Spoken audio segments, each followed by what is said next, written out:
Сәлем достар, бүгін сіздермен шашқа қажетті дәрумендерге жеке-жеке тоқталып, ақпаратпен бөлісеміз. Соның ішінде Б дәрумені. Парақшаға тіркеліп, лайк басыңыз. Б дәрумені адам денсаулығына керек витаминдер. Бұл витаминдер шаштың өмірінде өте маңызды рөл атқарады. Б1 жүйке жүйесінің жұмысына оң әсер етеді. Стресс шаш жоғалтудың өте жиі кездесетін себебі екенін ескере отырып, бұл витамин өте маңызды. Б2 зақымдалған шаш тамырларының қалпына келуіне ықпал етеді.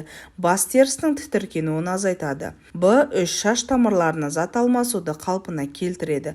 Б5 шаш фолликуласына фолликула еніп, оны ішінен нығайтады. Б7 шашқа арналған ең маңызды дәрумендердің бірі. Көмірсулар мен майлар алмасуын реттеуге жауап береді. Б9 жасушалардың қалпына келуіне ықпал етеді. Бас терісінің өлі жасушаларын алып тастайды. Б12 оттегі мен қанықтыруға ықпал етеді. Зат алмасуды қалыпқа келтіреді. Тіндердің қалпына келуіне ықпал етеді. Терінің қартаюын баяулатады. Жалпы күшейтеді. Адамның иммунитеті шаштың күйіне жағымды әсер етеді.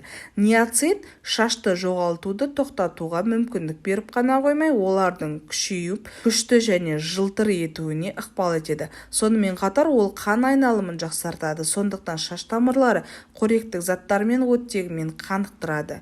Бұл шаш түсуінде өте маңызды рөл атқарады. Бұл витамин белсенді емес жасушалардың қалпына келтіреді. Соның арқасында жаңа шаштар пайда болып, және ескілер тез өсе бастайды. Сіздермен бірге болған Адамант тағам каналы. Денсаулықтарыңыз мықты болсын.